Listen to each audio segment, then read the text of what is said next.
The Great Deluge. After the Golden Age, there came a time when men began to quarrel with one another. Then the gods sent hot summers and cold winters. Men made themselves places in which to live, in caves and grottos, where they might be protected from the hot sun in summer and from cold winds in winter. They plowed the ground and grew grain, which they laid away for food during the cold season. As the world grew older, men became more and more quarrelsome.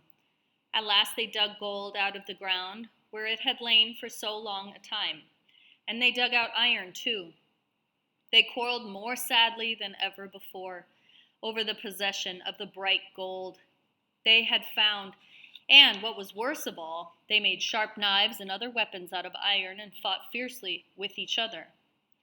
After this, robbery, murder, and many other crimes were common on the earth. Things grew worse and worse, till a man's life was not safe anywhere.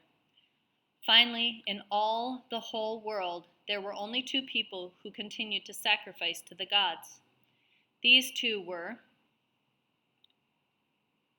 Deucalion and Pyrrha, who were good and gentle, like the people who had lived in the Golden Age.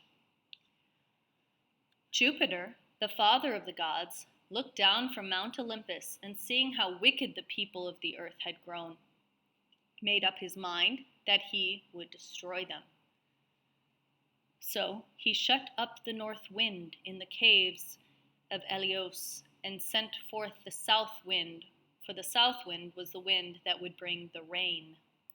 Clouds gathered over all the earth, and great drops of rain began to fall, slowly at first, then faster and faster.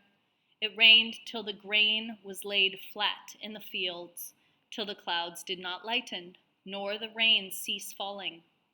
The rivers overflowed their banks and rushed in over the plains, uprooting great trees and carrying away houses and cattle and men. The sea, as well as the rivers, flowed in over the land till dolphins played among the branches of forest trees.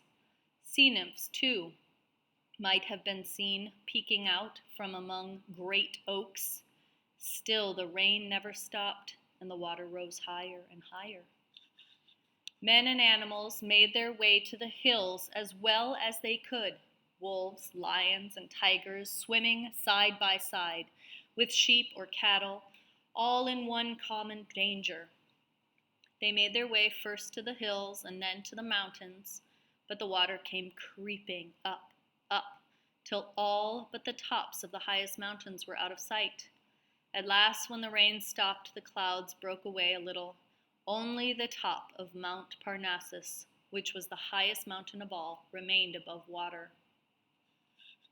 Deucalion and Pyrrha were sailing in a little ship, which they had managed to keep afloat. When they saw the top of Mount Parnassus was still out of the water, they anchored their ship there and sacrificed to the gods. Now, as you know, Deucalion and Pyrrha had not become wicked like the rest of mankind.